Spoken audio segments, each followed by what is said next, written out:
Hello, everybody. Welcome to the Pastoral Thoughts Podcast. This is your host, Jack Young, and we got Pastor Jonathan Mager here in studio today, and he and I are going to talk about the topic of journaling. So, Brother Jonathan, welcome to the podcast once again. Thank you. Were you as nervous about this episode as you were about the last one? Oh, yeah, this is definitely a heavy topic.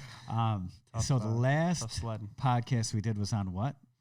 Why I'm still IFB. Yeah, so that was, I think we were on pins and needles. A little bit. For that one. We wanted to be very careful, not overstep our bounds, and we were talking about people and abuse and trauma, and, stuff going on in churches.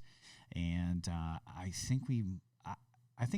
know our guest did a great job.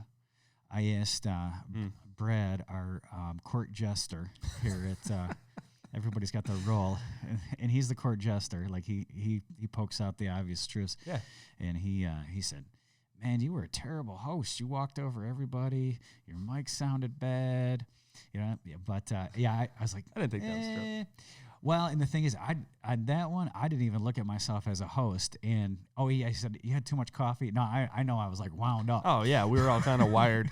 And, yeah, that was a rough week of preparation. That was pretty tough. Yeah, tough so sledding. I really appreciate, especially the guests coming on and talking about an issue that most people in the ministry would not even touch. Mm-hmm. But we tried to tackle it to the best of our ability, and I don't even think we ended up with any nasty comments or anything. Not yet. But you can go back one episode and listen to that. And a lot of people listened to it, and I didn't hear any negative feedback. So I know it helped me. I mean, even just going through it with you guys and studying through the issue, it definitely. You know, it's kind of like preparing for a podcast and talking about a hard issue. Kind of like preaching. It's similar. No, it's similar to journaling. Oh yeah, there you go. Yeah, and we'll talk about talk about journaling. So when did you start journaling?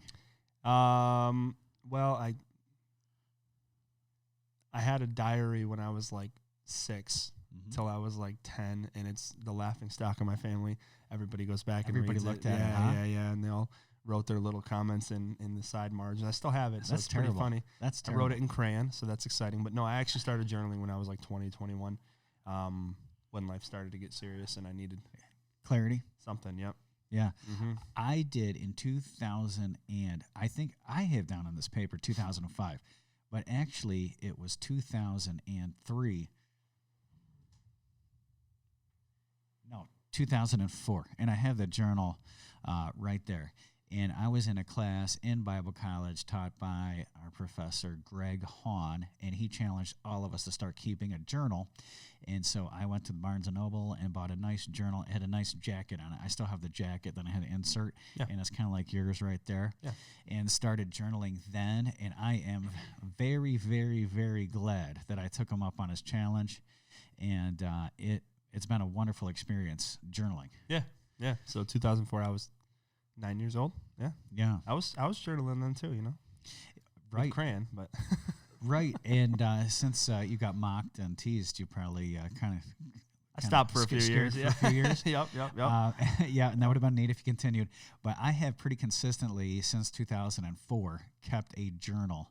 And a stack of books on the table. I have a stack of journals on the table in front of us, and each and every journal has on the out cover.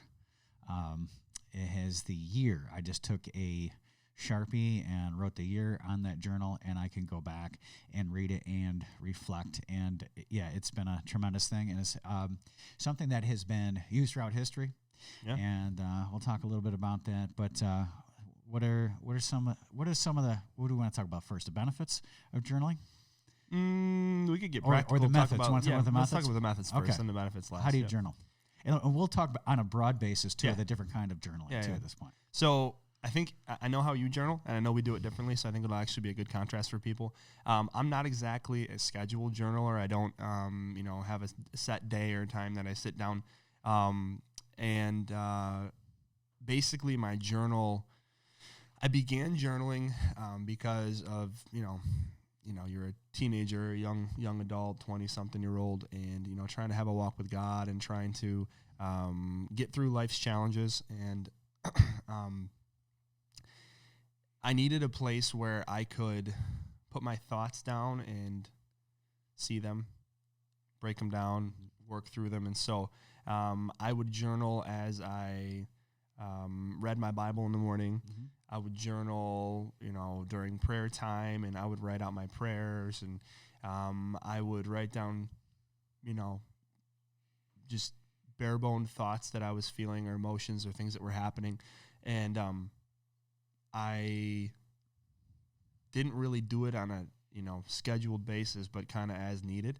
And I've kind of continued that. The same practice. Yeah. So you're like pretty much all your journaling ends up in one location. So like you'll have your journal with you in the morning when you're reading your Bible. Mm-hmm. And so it's different scriptures grab your attention. You're going to write those down. Mm-hmm. Prayer requests. Mm-hmm. You're going to write those down. And then you take preaching notes in the same journal. Yeah. So if I'm sitting in church and I'm listening to you preach, I will write down the outlines in that book too. So I have, and then if you like one of your kids did something really special and you wanted to save that memory, will you write that down? Yeah, I guess it's more of a spiritual journal. I haven't really gotten into, lifestyle journaling as much. But yeah, the one journal that I use, I kind of have an everything journal. We'll talk about that, but I have an everything journal, and then I've got, my preaching journals and journals for reading and stuff like that. But that one is primarily for my spiritual life, my prayers, my people give me nice journals, and so I have journals. Yeah, I have journals at home. I have journals in my desk drawer, and so sometime for a practice, I will get out a journal, and as I read my Bible, I will write down different prayer requests from the scripture that I'm reading. If I come across a scripture that really sticks out, I will just write out the whole scripture right there. But I don't do that every day, and then also that doesn't go in my main journal. So the journals that I've kept since 2004 just have to do with life in general. And so there is prayers and things the Lord's working on in my heart or something that I heard or whatever. So it's not like it's devoid of Christianity. But it's more of a lifestyle journal. Yeah. And then now I've used a prayer journal since I want to say 2001. My mother gave me one that she designed, and we've designed a beautiful one here. It's actually Dennis Corl's prayer journal and how he broke his down, but then we put in all sorts of, here at Lighthouse Bible Baptist Church, we put in all sorts of inserts in there, and it's all sorts of scriptures on different various topics and beautiful laminated sheets. And so we've got a big prayer journal, and I'll go through that maybe once a week. Yeah. And that's like, I tell people that's the encyclopedia of prayer right there. I mean, you could, you could pray all night if you needed to. But I will get into that once a week. I used to use a prayer journal about every single day, but I found it to be at some point like so repetitive, monotonous, that I was doing it mindlessly, and so it wasn't doing for me what it used to do. So you've got the lifestyle journal. You have a prayer journal. Do you have any other kinds of journals? I have a lot of different collection buckets. One of the things I always have with me is my day planner, but that would be for a whole different podcast episode. Scheduling. And I just, it would be a scheduling thing, but I just switched this past year to this Rhodia journal, and it's like a bullet journal, and it's got the whole year in it, and I really like that because I live by the weekly calendar. I mean, I look at the whole, but then I write out my week, and then also the little stuff that's going on. When I used to have my old weekly calendar, and I would have to tear it out and throw it out. Now I've got it recorded, so I got the one from last year, 2023, and then I got 2024, and so if I want to, in the ministry, look back and see kind of like what week to week looks like, and what was going on in different weeks, and what we were talking about in staff meeting or whatever. I've got that record right there. Yeah, it's like what you always say in this, like, be kind to your future self. And if you have that record, you can go back and look at it. It's one of my mantras. Kind of is be kind to the future Jack. Yeah, there you go. So we're trying to write self-help, and when we talk about the nitty-gritty of journaling, really what you're doing is you're writing for yourself, and then you're writing yourself kind of like a self-help journal, because if you come across anything that's helpful to you or encouraging or something that's been a blessing to you, you write it down.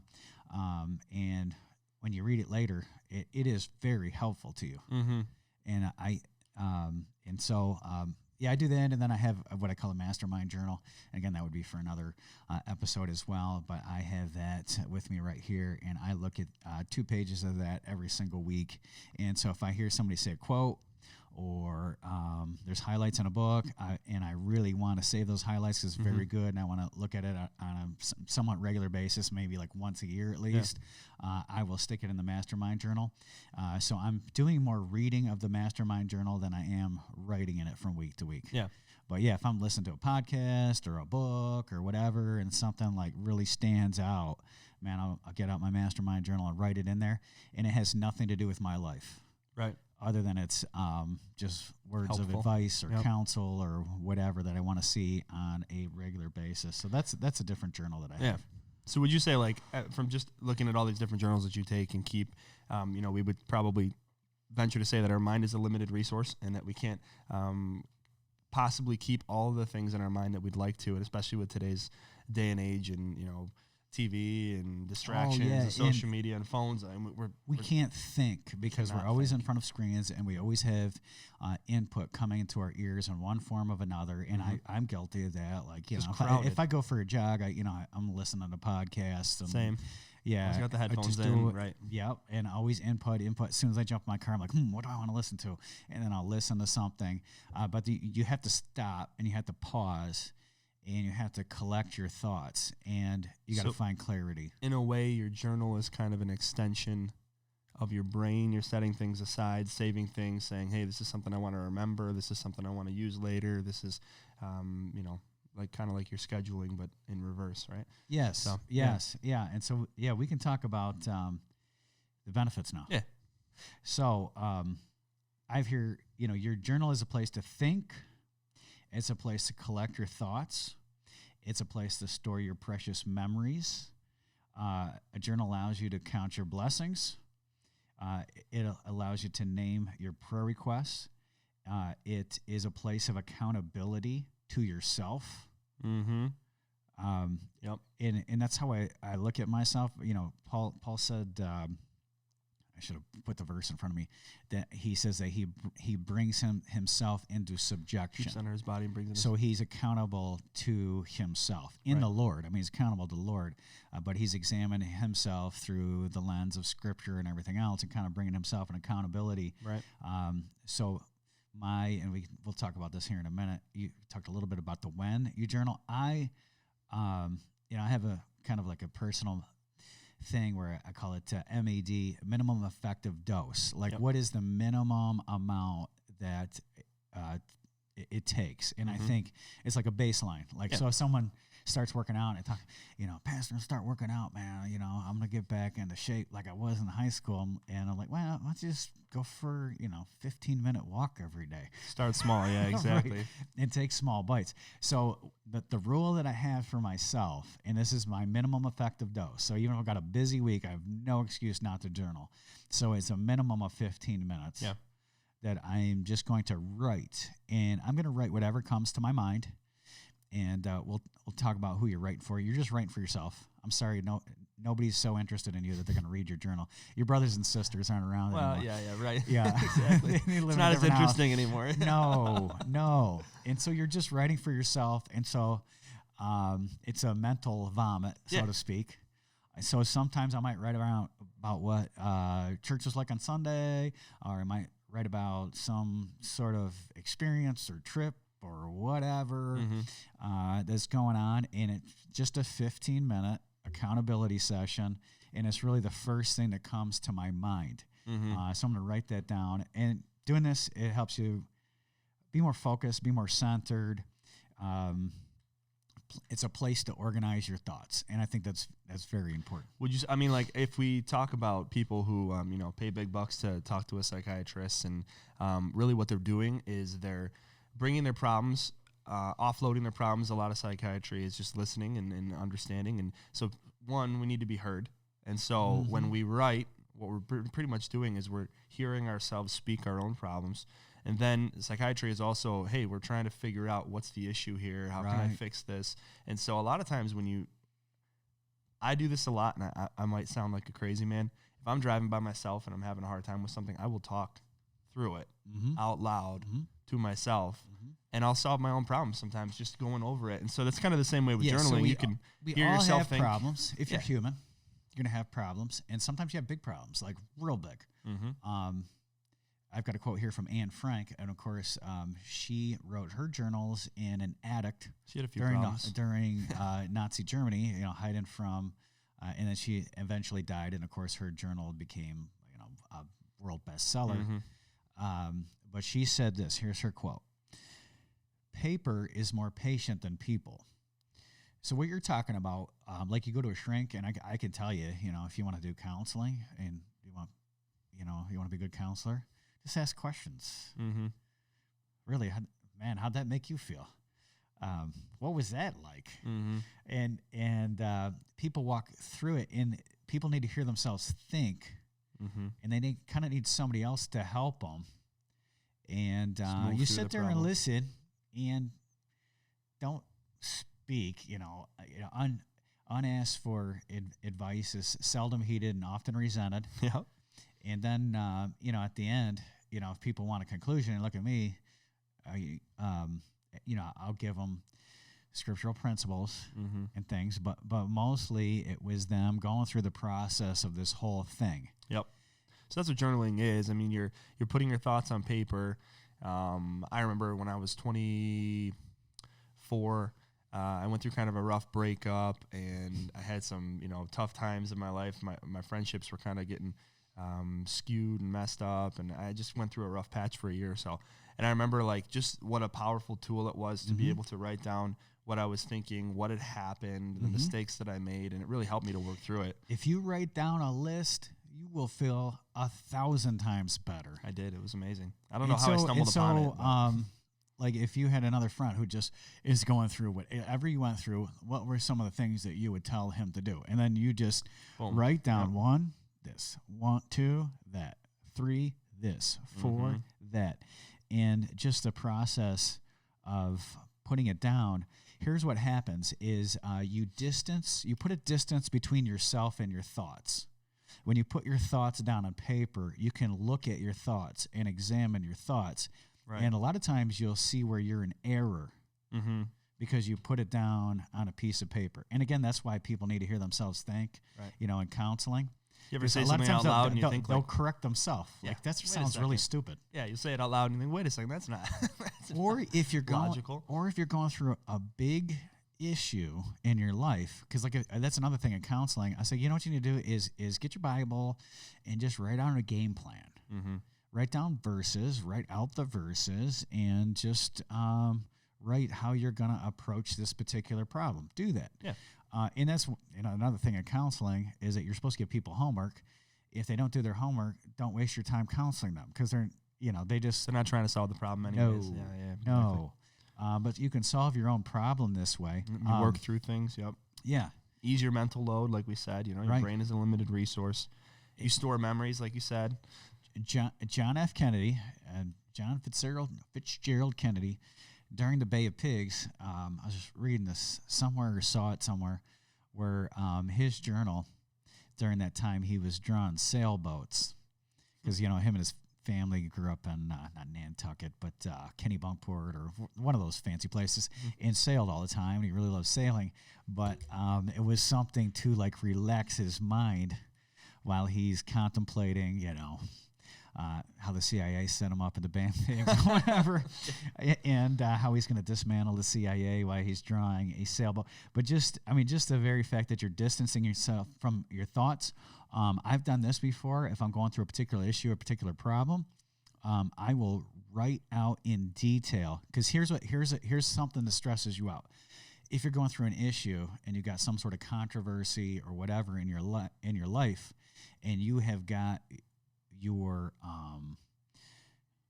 rebuttal and the reason why you're right and they're in the wrong and they did this and then I said this and all this, you have to hold it in your mind and think about that. garbage. You ever all run day into long. somebody? You ever run into somebody who's going through something like that, and it doesn't matter who they're bumping into. Oh, they they're spew repeating it. it, They repeating spew it, it. They repeating spew it, it. repeating Yeah, it. exactly. And then everybody's want to back away from this person because they're so crazy, yeah. doggone negative.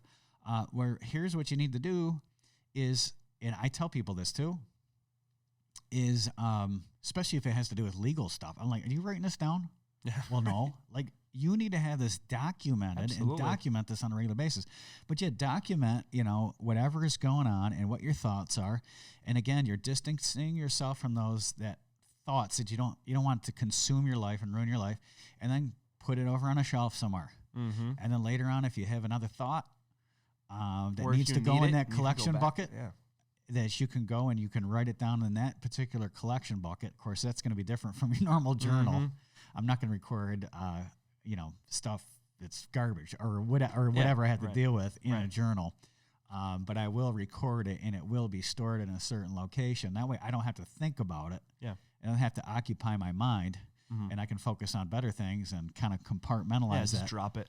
I tell you another one that was funny is I think it was Samuel Justice Alito. Was he the one that when he was a Trump-appointed one and that girl said that back when he was 16 years old that he assaulted her at some sort of party? Yeah, I But don't anyway, know. I'm not sure. Johnson, not the most political guy. So. Yeah, right. We try. Which is good. You don't have to worry about that. But I remember that one of the funny things in that episode is he says, I wasn't at the party during that date. I can prove it. Here's my journal. Yeah. And somebody asked him, you kept a journal when you were 16? What kind of kid does that? He's like, I was the kind of kid that did that. Right. So he could point to exactly where he was at. And so you can work out your problems on paper. Mm-hmm. And again, if your problems are like really some particular instance in your life or whatever, and it's really nasty, I would remove it from your normal journal and keep it in some location. But again, it's journaling is you're writing out that, separating it from yourself, and then you don't have to remember and contemplate this whole episode. You have it on paper. If you need to go back to it, you can go back to it as needed. Let me ask you this. So you write everything down, right? You're taking your journal. We see all the benefits for it. You can do all these things. It's beneficial in the here and now, but do you go back and you read your old journals? Oh, yeah, absolutely. So I'll do year reviews, and I'll try to do, particularly at the beginning of the year, a couple different years. I'll do last year, and then I'll do a year. I'll just grab one from whatever year. And so I recently did one from 2014, and that was interesting. And then I will, on my new journal, what I'll do from like last year, 2023. What things would you have done differently? What are some of the blessings? What counsel would you give your 2023 self? Yeah. And then, back 2014. And it's interesting. You can see different patterns in your life. A lot of us make the same mistakes repetitively. Over and over. And if you didn't journal, you wouldn't realize that. Right. And you'll also see, if you journal, like where you're putting the emphasis at in your life. What's important to you. Because sometimes you'll put it in the wrong place. What you fear, what you love. Yeah. Right. One year, like 2014, almost every single week I was putting the number of attendance that we had in church in my journal. And I was like, whoa, it was like, the emphasis is, hey, focusing on having attendance is great, but it ain't the number one thing. Right. And so if you're writing that in your journal almost every single week, guess what one of the main focuses of your life is? So I say, I got to tweak that. Right. Let's focus on, other things. I'm getting off balance in my life. So you're able to dissect your own life. And then I was, a couple weeks ago, you were there actually. We had a youth group event, and I was telling the teens how important it is for them to have goals. Spiritually, we're primarily talking about spiritual goals, but if you don't have goals, you don't grow. And so I think another way that a journal helps me is I'll write down things that I want to do, ways that I'm going to accomplish it. And then also, like you said, going back and reading, there's really no way to quantify growth if you don't keep a record of it. And so I could look back and say, how am I, if I asked you, how is Jack in 2024 different than Jack in 2014? And you didn't have a record, how would you be able to tell me? That's right. You know what I mean? You'd have to sit there and think for a little There's while. all sorts of neat practices out there. And what were some of the journals that we were talking about earlier that are out there? I know there's like gratitude journals. Yeah. There's journals with all sorts of prompts, Like trauma journals or like. Yes. There's one thing that I have done in the past. Tim Ferriss, who's a podcaster extraordinaire. He's been podcasting for a long time, and all these high performers, these angel investors and these billionaires and all sorts of famous people. He interviews, and he's kind of like a life hack guy. Mm-hmm. Well, one of the things that exercises that he does in his journal is fear setting. And he talks about, what is your worst fears? How would you respond to them? So he's like looking straight into the darkness and trying to lessen fear, because he's stepping out into fear and fear setting. That's a neat exercise. One of the things that was recommended somewhere that I know I've done in the past is what would you like your life to be like in 5 years? Yeah.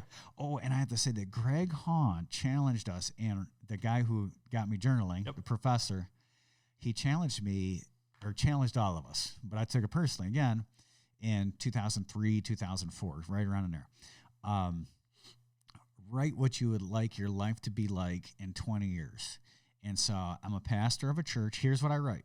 I'm in Oklahoma City. That I live on the Great Lakes. I've got 4 boys. And I pastor church, yada, yada. So I live just a few minutes from the lake. Mm-hmm. And, I was afraid about having a girl at the time, it's so intimidating. Fair. That's not really something you could control. Yeah, exactly. So I but I mean, it's funny because 20 years ago, I first saw my life now. Right. It was a little bit different, but I mean, pretty much the same. And then the 5 years. So, in one of these journals is, what would you like your life to be like in 5 years? So this is like a prompt. Mm-hmm. And in the things that I wrote down, and like one of them, for instance, was start a podcast. Yeah. You did it. Nice job. Yeah. Right. Yeah. But be a better writer. And there's a couple other different goals, and pretty much most of them are like on cue. Right.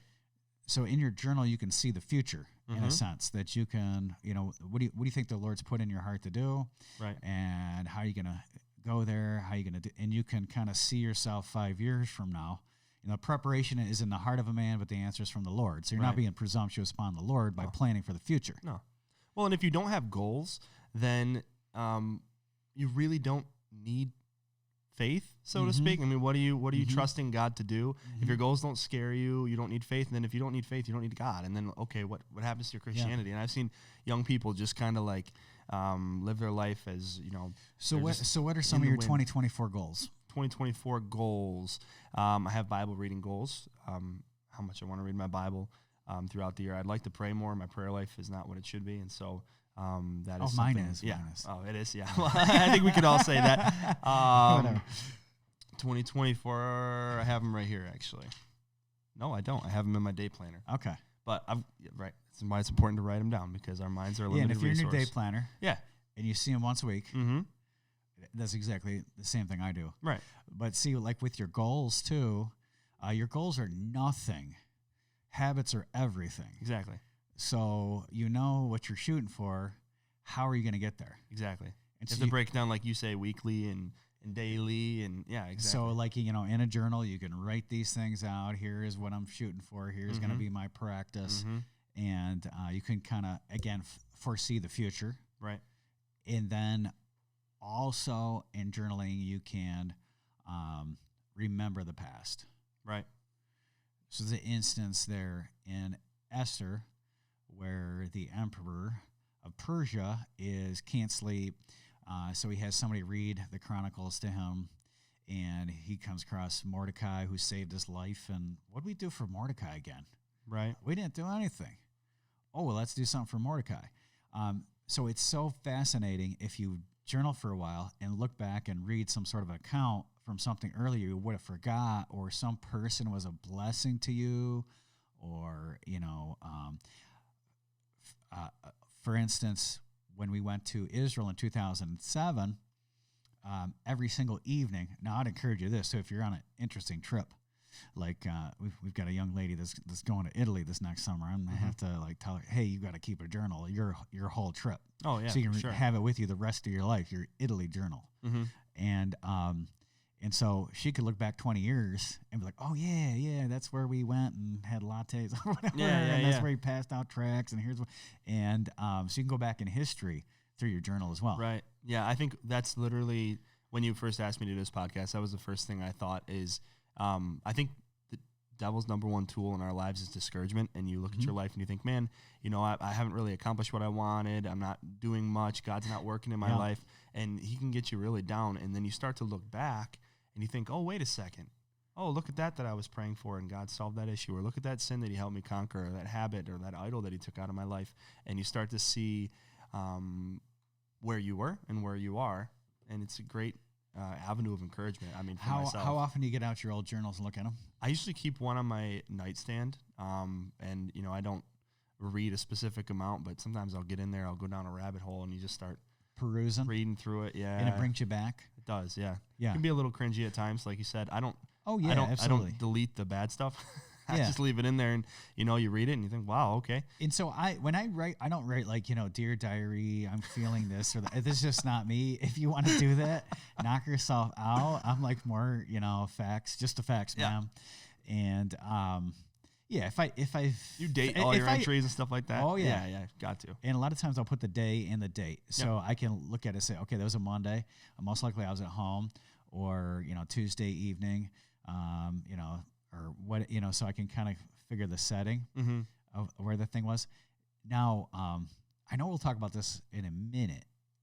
Let me ask you, what kind of journals do you use? Like as physical, like what do they look like? Or so I have two. I have three actually. I have one at home that I didn't bring. I've got a small little notebook that I use, kind of like you said with your mastermind journal, where if you're reading a book and you come across a quote that's very interesting. One of the most disappointing things with reading is like you finish the book and you think, wow, there's so many things in there that were life-changing to me and I didn't highlight them or capture them in some way. So I'll usually try and keep that with me, and if I find a quote or something, I'll just stop reading, write it down, have it in there, capture it that way. I have this one, which is my everything journal, and so it's just I have a nice leather-bound case on this, and I can slip notebooks in here. And that one goes with me for my Bible reading, my devotions. When I'm in church listening to preaching, I'll write the outlines in there, and any thoughts that I get throughout the day, or anytime I just need to offload something, it goes into that journal. And then I have this, I have a 3-ring binder here, just another leather-bound one, and that one is for preaching. And so I preach twice a week. So, coming up with content, I find that, like you always say, water flows best downhill. And so you're reading huge chunks of scripture, trying to break down the meaning of what it is. And I find that, when you're creating content, the best way to do it is just to vomit everything that you think and onto the page and let it kind of sit there. And as you go through it, if you read this, it would make no sense. It would probably be so confusing. Some of it is coherent, but most of the time it's just nonsense, all the different thoughts that I've had. And then you kill your darlings and start to work through sermon preparation. And so I probably don't have a full outline in here. Once I get somewhat of a semblance of a direction, it all goes into my Word doc, and we go from that is there. neat. So for all my sermon prep, I have been using legal pads for years, and so whatever's written on a legal pad, it either goes into the typed outline or it goes in the garbage. I can't even imagine how many legal pads I'd have if I would have kept all of those. But yeah, that is really neat. I don't know that I'm going to keep it. It is just a 3-ring binder, so the paper, I mean, I haven't finished it yet, but we'll see. When we get there, we'll see. We'll see.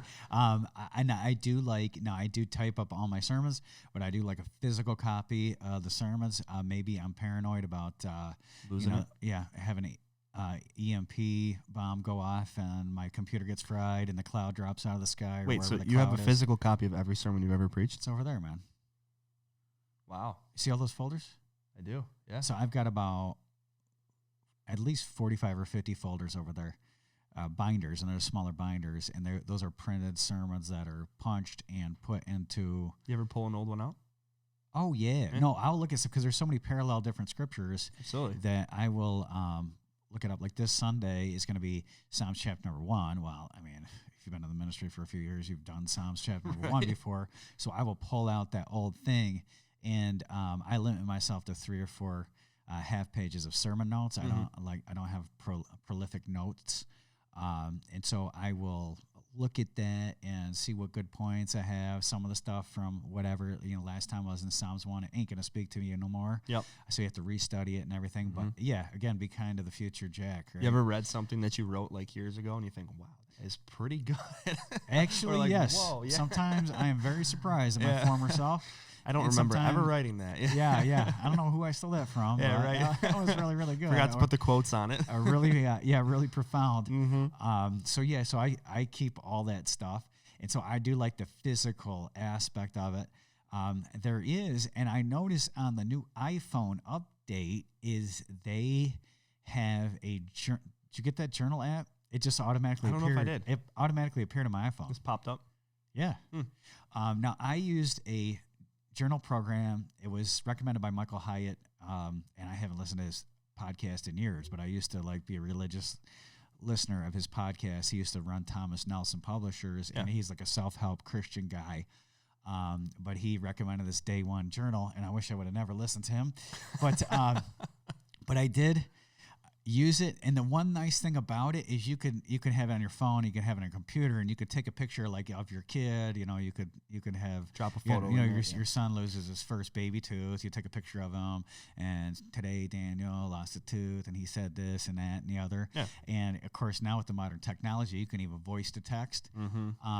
But I don't think it's the same when you put it on a screen as when you physically write it down.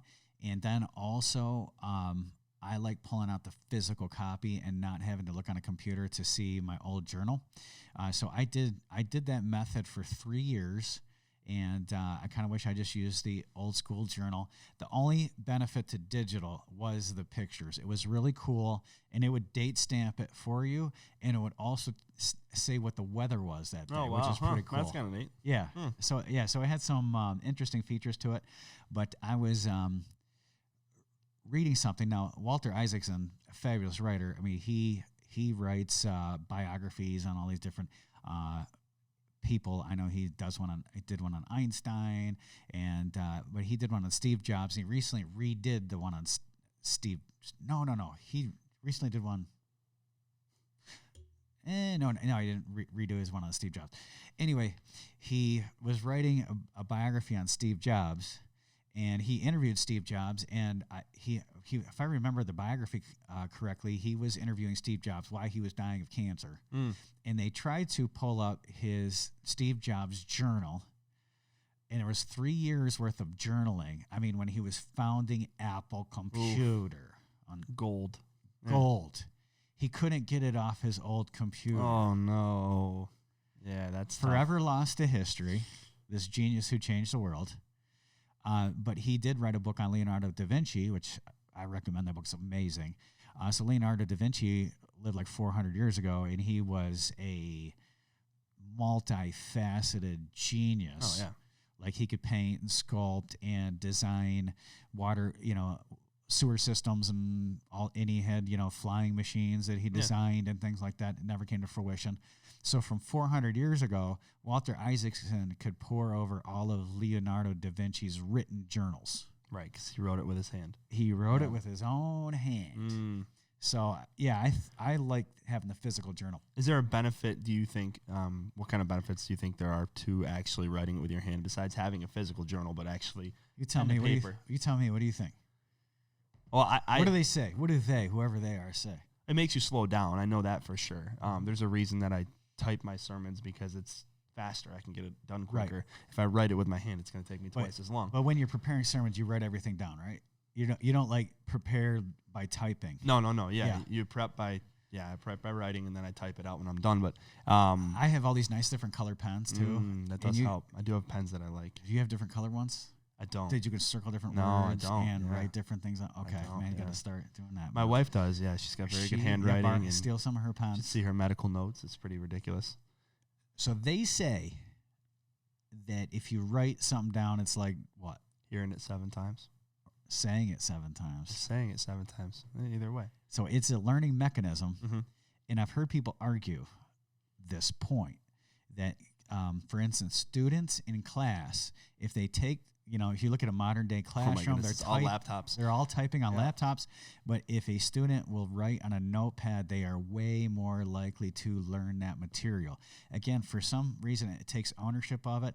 And I believe there's something masculine about having a pen and paper, and you're just like owning it. Unless you got handwriting like mine, right?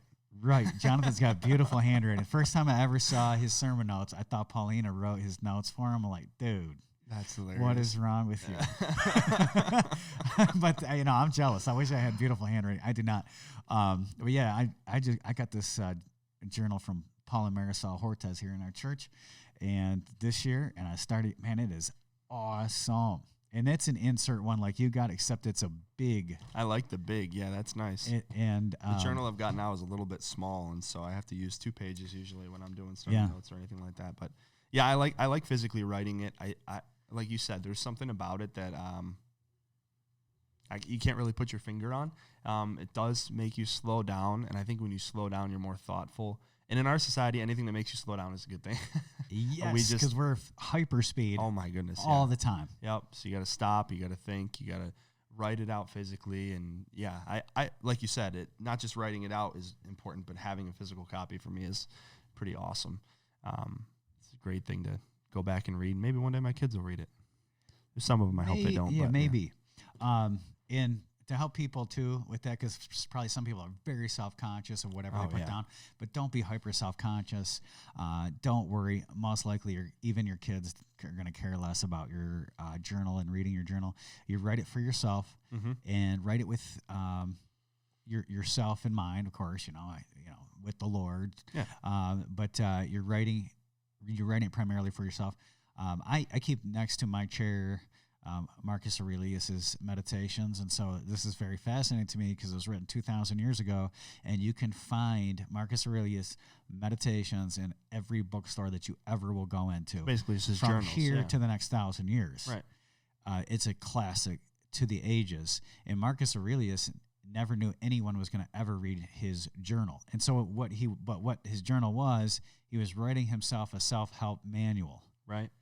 And so that's how I would look at your journaling is you're just writing to yourself. I think some people too, I don't know what it is about writing, but when you physically write something on a piece of paper, I think people are always afraid, oh, I'm going to mess it up. Oh, it's not going to be perfect. Oh, it's not going to look great. Like, don't worry about messing it up. Don't worry about spelling. Don't worry about, your sentence structure, yada, yada. And the thing is, it's just like anybody. I was discipling somebody this morning, and we're going through the discipleship curriculum, and the discipleship curriculum said, it had some quote, this beautiful quote about prayer. It's like you can learn about prayer, you can study prayer in the Bible, but unless you pray, you're not going to get good at prayer. And so I believe the same thing with journaling. It's something that you just got to start and you just got to do. Yep. And just by way of remembrance, when we started, we talked about a minimum effective dose. Just if you set a timer, you have an Apple Watch, you say, Siri, set a 15-minute timer, and sit down there and grab your pen and just write down whatever comes to mind. 15 minutes is not too long for anybody. Right. Remember that the President of the United States, I don't know about this current president, but I mean, I'd like to read those journals. Somebody is journaling for him in the way he's got, but I mean, if the President of the United States has time to journal, so do you. Right. And, so take 15 minutes once a week. If you want to do it more than that, knock yourself out and do it more. Remember that you're writing to help out yourself for clarity, just for centering yourself, to take a pause out of the week. And really, again, I like journaling before I do the schedule of the week because, again, I'm not saying I'm a centered person, but it gets me more towards the center if I pause and take time to offload a little bit. And you'd be amazed if you give yourself that outlet, you'd be amazed what comes out. You don't really realize how much we actually carry on a day-to-day basis. And when you allow yourself to get it out, write it down, it'll help you a lot. Yes. And sometime we'll do a show on scheduling in the ministry, and that's a completely different thing. I don't know if you want me on that one. Yeah. Well, Pastor's a scheduling nut. Yeah, I impressive. have to be because, if I wasn't, I would be lost. I wouldn't know what's next. And so the scheduling is my boss, and What it do you gives me mean? clarity. Don't people say you just like sit around church all day and Yeah, I just drink work on coffee? I just work on Sunday. Yeah, right. Oh yeah, oh yeah. I know that. I don't mind if people say it too. I'm like, hey, listen, man, there is 25 churches in the state of New York looking for a pastor. Mm-hmm. Go make yourself an application, and we will get How you it this goes. sweet gig. Right. We'll get you this sweet gig too. Right. And you can enjoy this. Never as enough time. well. So with your scheduling, that's a completely different thing. What were we talking about scheduling? I totally lost my train of thought there. Anyway, Yeah. Completely different episode. This is the benefits of offloading, and you were saying that you Offloading. journal and then you schedule. Yeah.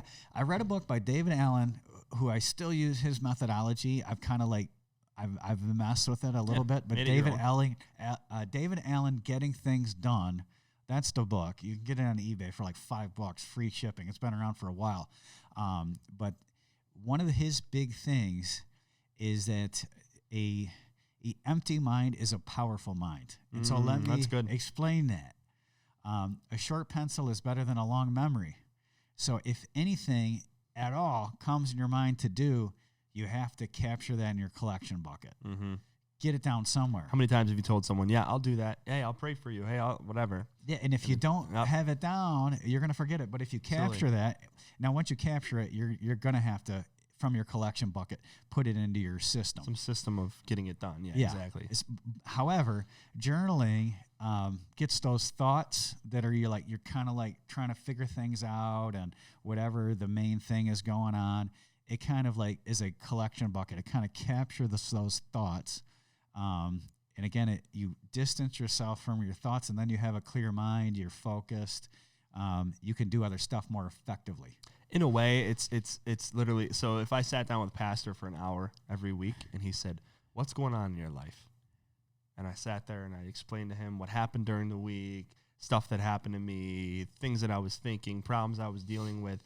That would be helpful for me. I don't know if it would be helpful for him, but that's basically what journaling is doing, is you're taking advantage of yourself and you're sitting down and you're laying it all out there and offloading. And then, like we said, the mind's a limited resources. So Psalm 73, and I think Psalm 46. I could be wrong on both Psalms. But David says repeatedly in those Psalms, why art thou cast down, O my soul? And then he preaches to himself about himself. Yeah. And so sometimes in journaling, it's just like you counseling yourself. Oh, yeah. You're giving yourself advice. If you read back in some of these, it's like paragraphs where I'm yelling at myself, why did you do that? Why didn't you? You know what I mean? And then coming up with a plan to fix it. Solution. Yeah, exactly. Yeah, solution. Yep. How do I fix it? Got any other thoughts, Brother John? I would just say that it's something, if you don't do, it's just a great idea to start. If you're not well versed in it, if you're not a big writer, if you don't really, just grab yourself a notebook, grab yourself a pen, and maybe start by taking sermon notes, start by writing down stuff that you're thinking, and just give yourself that outlet, and you'll see what it can do for you. Amen. Yeah. Okay, I got a little advertisement. We have men's meat feast coming up. Brother Jim Alter, that's going to be March 2nd at 6 p.m. You don't want to miss that. It's only $5. All you can eat meat. And we go over the top, man. We're going to have every kind of meat that you can think of at that meat feast. And then Brother Jim Alter is one of my favorite preachers. He's going to be here with us that day.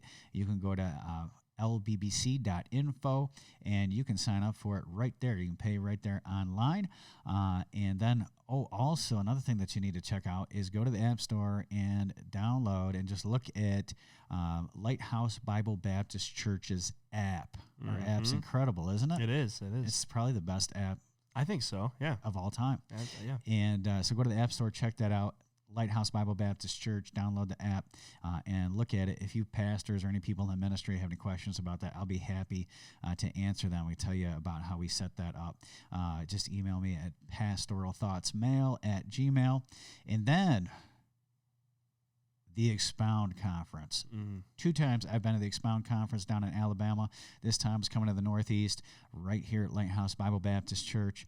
That is going to be March 18th and March 19th. We are going to have Pastor Dalton Robertson and also Pastor James Knox, and they are going to be teaching how to expound the Bible. It's going to be Awesome. Yeah. I love it. And, hosting things is not as easy as going to them, but I still think I'll get some sort of a blessing. But please try to come, and you can register online for that at lbbc.info. Right there is no cost for it, no charge, and we're going to be very generous with the people who come, and there's going to be different giveaways and things, but we need to know who's coming. And that is an event that if you live out of state or whatever, fly into town for it. It starts on Monday night. It's going to be all day on Tuesday. There's going to be 2 sessions Monday evening and sessions all day on Tuesday, and it's going to be a good time of fellowship, and it's going to be kind of a classroom setting, but you're going to get some preaching, and it's going to be a really, really good time of camaraderie and a blessing to you. So again, that's March 18th through 19th, and go sign up for that. Amen. That's all she wrote, folks. Thank you for your listening today, and go out and get yourself a real nice journal. Get yourself a real nice journal, because you're going to be with that journal for probably at least a year. Mm-hmm. They have a lot of pages on it, and go to Barnes & Noble, go to Amazon, go wherever, get yourself a nice journal and start journaling today. Amen. God bless each and every one. Thank you so much for watching or listening to the Pastoral Thoughts Podcast. We'd love to hear from you. Please reach out to us at pastorthoughtsmail@gmail.com. Also, if you want to check out more about our ministry here, you can visit pastorjack.org. I do have a blog that I do write. I'd love to have you as one of my subscribers there. Also, if you enjoyed this video, please like, subscribe, and share. We'd love to hear from you. Thanks again for listening. God bless you.